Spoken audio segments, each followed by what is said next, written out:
بسم اللہ الرحمن الرحیم۔ السلام علیکم دوستو، دنیا بھر کی خبروں میں آج آپ سنیں گے، لیکن اس سے پہلے اگر ہو سکے تو لائک اور سبسکرائب کا بٹن ضرور دبا لیں۔ شکریہ۔ حماس کے حملوں میں اب تک کئی سو اسرائیلی ہلاک ہو چکے ہیں۔ امریکہ اور روس کی سرد جنگ عروج پر۔ فوج سویلینز کو جنرل باجوہ کے احتساب کی اجازت ہرگز نہیں دے گی۔ ہم اسرائیل کے ساتھ ہیں، حملوں کی خبر سے گہرا صدمہ پہنچا، نریندر مودی کی دہائی۔ ہمارے سپاہی القسام بریگیڈ کے قبضے میں ہے اسرائیلی فوج۔ امریکہ نے اسرائیل کی حمایت کا اعلان کر دیا۔ ہم نے اسرائیلی فوج کے 50 ہیڈ کوارٹرز پر حملہ کیا۔ حماس۔ امریکی ڈالر کے برے دن شروع۔ کھڑکی کے بغیر دفتر شوگر کی کیفیت کو بدتر کر سکتا ہے، تحقیق۔ تو آئیے چلتے ہیں تفصیل کی جانب۔ فلسطینی تنظیم اور غزہ کی حکمران جماعت حماس کے اچانک بڑے حملے کے نتیجے میں اب تک ہلاک اسرائیلیوں کی تعداد 500 سے زائد ہو چکی ہے اور 1900 زخمی ہیں، جبکہ اسرائیلی فورسز سے جھڑپیں تاحال جاری ہیں۔ اب تک غزہ سے اسرائیل پر 7000 سے زائد راکٹ فائر کیے گئے ہیں۔ حماس کے مجاہدین نے اسرائیل پر بری، بحری اور فضائی تینوں طرف سے حملہ کیا ہے، جو تاریخ کا دوستو سب سے بڑا حملہ ہے۔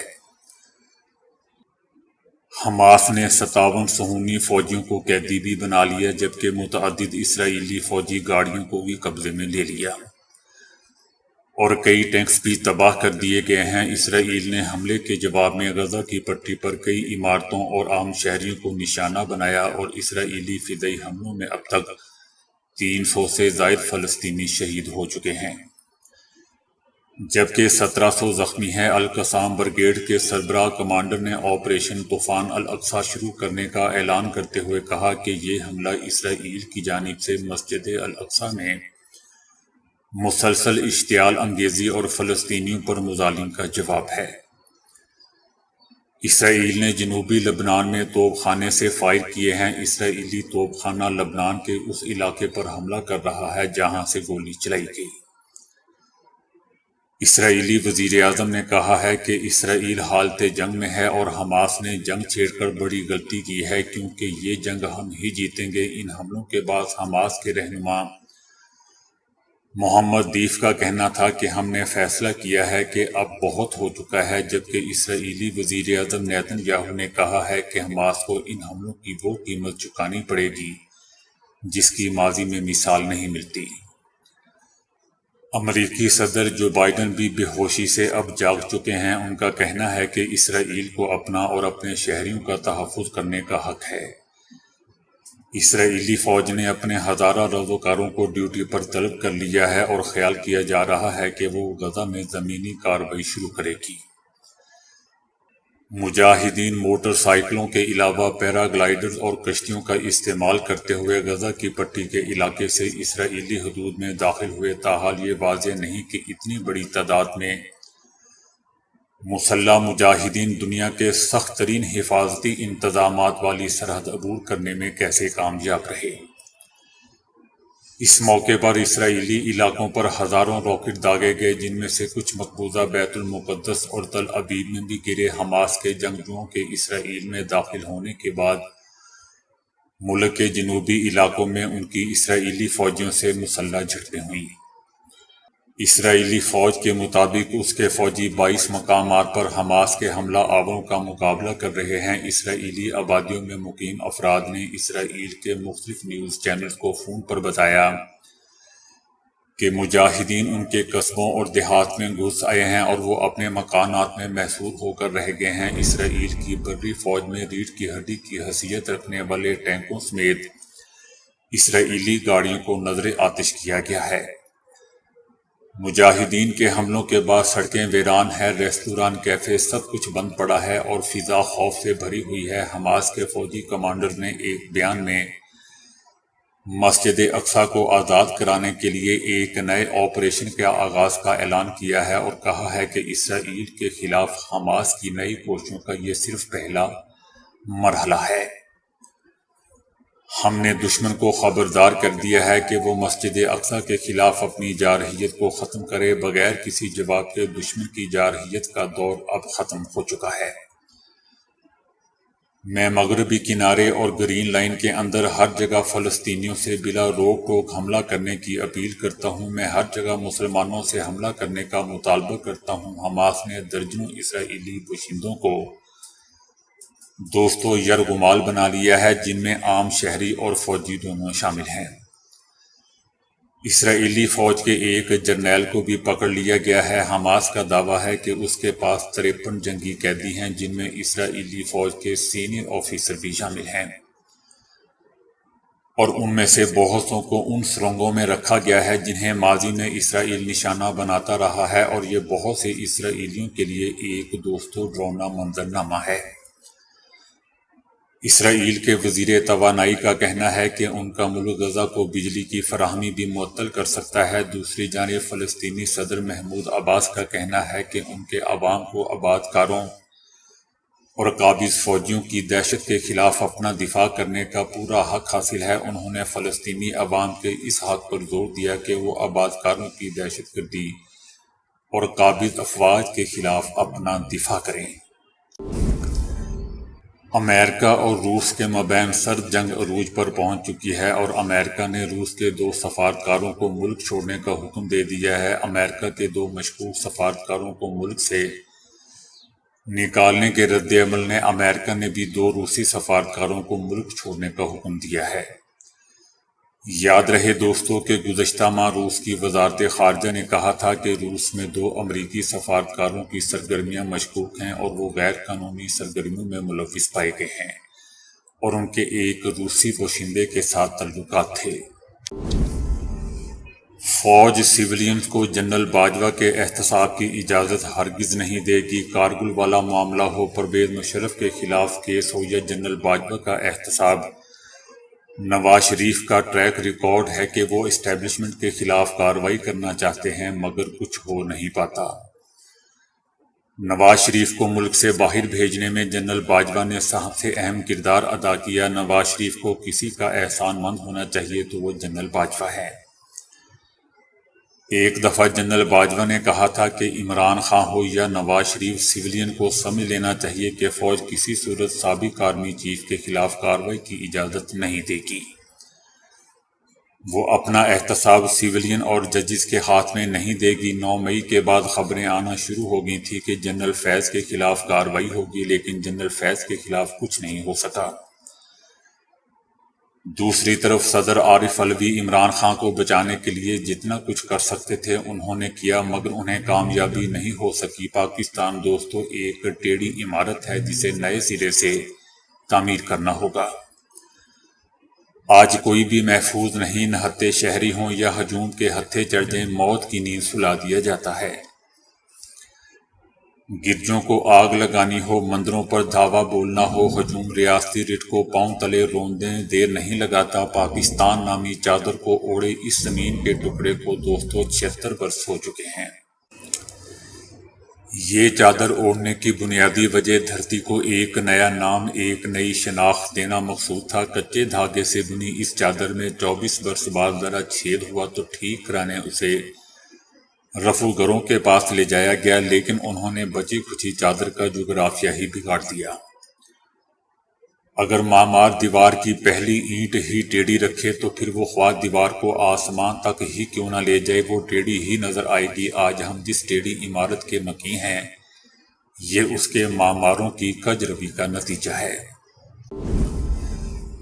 بھارت کے وزیر اعظم نریندر مودی نے اسرائیل پر حماس کے حملے میں کئی 100 افراد کی موت پر دکھ کا اظہار کیا ہے۔ اسرائیل اور فلسطین کے مابین جنگ کے درمیان وزیر اعظم مودی نے کہا کہ اسرائیل میں حملوں کی خبر سے ہمیں گہرا صدمہ پہنچا ہے اور ہم اسرائیل کے ساتھ کھڑے ہیں۔ دوستو یہ مودی کا اندر کا خوف بول رہا ہے، کیونکہ مودی کو پتہ ہے کہ مقبوضہ وادی میں ہمارے ساتھ بھی کچھ ایسا ہی ہونے والا ہے۔ حماس نے اسرائیل پر راکٹوں کی بارش کی تھی، جس میں اب تک کئی 100 اسرائیلی ہلاک اور سینکڑوں زخمی ہو چکے ہیں۔ اسرائیل کے ساتھ یکجہتی کا اظہار کرتے ہوئے ہندوستانی وزیر اعظم نریندر مودی نے کہا کہ ان حملوں کی خبر سے گہرا صدمہ پہنچا، ہماری ہمدردیاں اور دعائیں بے قصور متاثرین اور ان کے اہل خانہ کے ساتھ ہیں۔ ہم مشکل کے اس وقت میں اسرائیل کے ساتھ کھڑے ہیں۔ دوستو، یہ کیسے ظالم لوگ ہیں فلسطین کی، جو اسرائیل صدیوں سے تباہی کرتا آ رہا ہے۔ ان لوگوں نے وہاں کبھی مگرمچھ کے آنسو بھی نہیں بہائے۔ اب مودی جیسے ان ظالموں کو اسرائیل کی ہمدردیاں یاد آ رہی ہیں۔ بہرحال حماس نے اسرائیل پر تقریباً 7,000 راکٹ فائر کیے ہیں۔ اسرائیلی وزیر اعظم نیتن یاہو نے حماس کو سخت وارننگ دی ہے۔ نیتن یاہو نے کہا کہ ہم جنگ میں ہیں اور ہم جیتیں گے۔ ہمارے دشمن کو ایسی قیمت چکانی پڑے گی جس کے بارے میں ہمارے دشمن نے کبھی سوچا بھی نہیں ہوگا۔ دوستو، میرا اس کو کہنا ہے کہ پہلے اس پر تو خود سوچ لے، جو حماس اس کے ساتھ کر چکا ہے اس کے بارے میں تو تم نے بھی نہیں کبھی سوچا ہوگا۔ اسرائیلی وزیر اعظم نے امریکی صدر سے ٹیلی فونک رابطہ کرتے ہوئے فلسطین کے ہاتھوں اپنے درجنوں سپاہی کی گرفتاری کی خبر دی ہے، جنہیں حماس نے غزہ کی پٹی سے اغوا کیا ہوا ہے، جبکہ متعدد صہیونی فوجیوں کو مار دیا گیا ہے۔ غزہ کی پٹی پر ہماری 31 بٹالین تعینات ہیں، جن میں دیگر 4 بٹالین کا اضافہ کر دیا گیا ہے۔ یہ بیانات دوستو ایسے موقع پر سامنے آ رہے ہیں جب صہیونی وزیر اعظم نے امریکی صدر سے ٹیلی فونک رابطہ کرتے ہوئے کہا ہے کہ امریکہ اس جنگ میں ہماری مدد کرے۔ حالیہ صورتحال پر نیتن یاہو کا اجلاس بھی دوستو ناکامی سے دوچار ہو چکا ہے اور اسے ملتوی کر دیا گیا ہے۔ صہیونی ٹی وی نے حماس کے حملوں میں جانی نقصان کے بڑھنے کی اطلاع دی ہے۔ امریکی صدر کا کہنا ہے کہ امریکہ اسرائیل کو تعاون کے لیے تمام مناسب ذرائع دینے کو تیار ہے۔ اسرائیل کی سلامتی کے لیے ہماری انتظامیہ کی حمایت مضبوط ہے۔ اسرائیل کی صورتحال کا قریب سے جائزہ لے رہے ہیں۔ اسرائیلی وزیر اعظم سے رابطے میں ہیں۔ امریکہ نے اسرائیل کی حمایت اور دفاعی ضروریات پورا کرنے کا اعلان کر دیا۔ حماس نے اسرائیلی فوج کے اعلیٰ افسران سمیت کئی سپاہیوں کو گرفتار کر لیا ہے اور اس کے بدلے تمام قیدی صہیونی زندانوں سے آزاد ہوں گے۔ القسام بریگیڈ نے طوفان الاقصی آپریشن کے حوالے سے اپنا پہلا عسکری بیان جاری کر دیا ہے۔ اس بیان میں بتایا گیا ہے کہ وسیع میزائل حملے اور دشمن کے کمانڈر روم کو نشانہ بنانے کی وجہ سے مجاہدین دشمن کی دفاعی لائن توڑنے میں کامیاب ہو گئے۔ انہوں نے بتایا کہ ہم نے باہمی ہم آہنگی کے ذریعے ایک ہی وقت میں اسرائیلی فوج کے 50 ہیڈ کوارٹرز کو نشانہ بنایا، جس کے نتیجے میں صہیونی فوج کی دفاعی لائن ٹوٹ گئی۔ اس کے علاوہ حماس فورسز ابھی بھی 25 مقامات پر صہیونی کے ساتھ مصروف عمل ہے۔ زیادہ تر جھڑپیں غزہ میں صہیونی ہیڈ کوارٹرز میں جاری ہیں۔ القسام بریگیڈ نے کہا ہے کہ طوفان الاقصی آپریشن ابھی اپنے ابتدائی مراحل میں ہے۔ چین کے بینک نے ایک بیان میں اعلان کیا ہے کہ چائنا اور برازیل کے درمیان قومی کرنسیوں میں تجارت کرنے کا پہلا معاملہ طے پا گیا ہے۔ چائنا اور برازیل کے درمیان تجارت میں ڈالر کو استعمال کیے جانے کا سلسلہ بند کر دیا گیا ہے۔ چائنا نے خریداری کی 43 کھیپیں یوان کو برازیل ریال میں تبدیل کر کے بندرگاہ منگوائی ہیں، اور اس طرح چائنا اور برازیل کے درمیان تجارتی معاملات اب ان ملکوں کی اپنی کرنسیوں میں انجام پانا شروع ہو چکے ہیں۔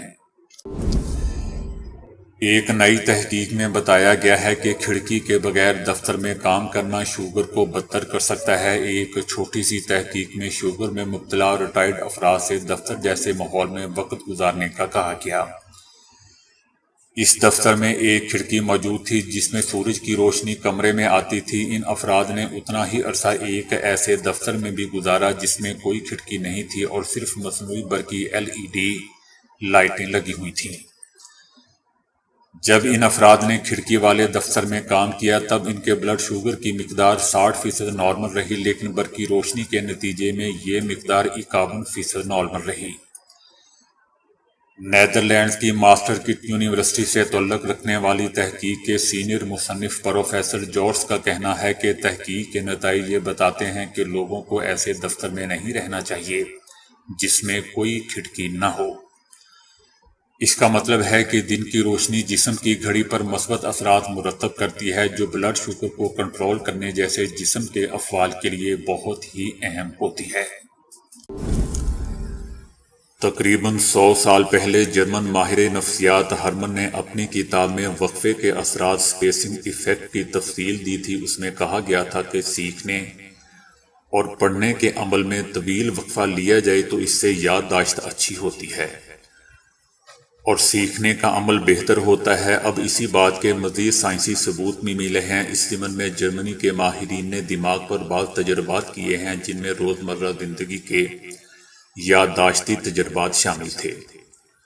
دلچسپ بات یہ ہے کہ وقفہ لینے سے بھولنے کا عمل نہیں بڑھتا، بلکہ دماغی خلیات نیورون کا وہ پیٹرن برقرار رہتا ہے جو سیکھنے کے عمل میں ترتیب پاتا ہے۔ اس طرح ماہرین کا مشورہ ہے کہ پڑھنے اور سیکھنے کے عمل کے دوران وقفہ یا چھٹی لینے سے دماغ کا یادداشتی حصہ مؤثر اور مضبوط رہتا ہے، لیکن اس وقفے کی مدت کتنی ہے؟ اس کی تفصیل بتاتے ہوئے ماہرین کہتے ہیں کہ پڑھائی کے دوران 30 سے 60 منٹ کا وقفہ دیا جانا چاہیے اور اسی مدت کے بہترین اثرات سامنے آتے ہیں، لیکن اس سے کم یا زیادہ دورانیے سے کوئی خاص فائدہ نہیں ہوتا۔ شمالی امریکہ کے ملک میکسیکو کے شہر اوکساکا سے 9 کلومیٹر دور ایک قصبے میں دنیا کا سب سے چوڑے تنے والا درخت موجود ہے، جسے دیکھنے کے لیے دنیا بھر سے ہزاروں سیاح ہر سال وہاں جاتے ہیں۔ یہ درخت ایک مقامی چرچ کے احاطے میں لگا ہوا ہے، لیکن کوئی نہیں جانتا کہ یہ کب اگایا گیا تھا۔ اس بارے میں لوگ اپنے بزرگوں سے سنی ہوئی مختلف روایات بیان کرتے ہیں، جن میں سے کچھ کے مطابق اس کی عمر 6000 سال تک بتائی گئی ہے۔ البتہ حالیہ برسوں میں محتاط سائنسی اندازوں سے معلوم ہوا ہے کہ یہ ممکنہ طور پر 1400-1600 سال تک پرانا ہے۔ مقامی زبان میں اسے ٹیبل کا درخت کہا جاتا ہے، جو اس قصبے کی شناخت بھی ظاہر کرتا ہے۔ پہلے سمجھا جاتا تھا کہ اس جگہ پر کئی درختوں کے تنے آپس میں مل گئے ہیں، لیکن کچھ عرصہ پہلے کیے گئے جینیاتی تجزیے سے معلوم ہوا ہے کہ یہ در حقیقت ایک ہی درخت ہے۔ اس کے تنے کا پھیلاؤ 138 فٹ جتنا ہے، جس کا احاطہ کرنے کے لیے کم از کم 30 بالغ افراد کو اپنے ہاتھ پھیلا کر دائرے کی شکل میں اس کے گرد کھڑا ہونا پڑتا ہے۔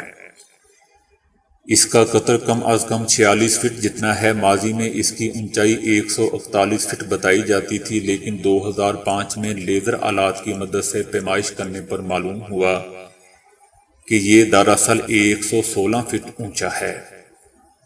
تاہم اس کے بعد سے اب تک دوبارہ اس کی بلندی نہیں ناپی گئی۔ 1500 سال سے بھی زیادہ پرانا ہونے کے باوجود ٹیبل کا یہ درخت آج بھی ہرا بھرا ہے اور اس کے تنے کی چوڑائی میں بھی بڑی آہستگی سے بتدریج اضافہ ہو رہا ہے۔ تو دوستو، ابھی کے لیے اتنا ہی۔ ویڈیو کو لائک اور شیئر کرنے کا بہت بہت شکریہ۔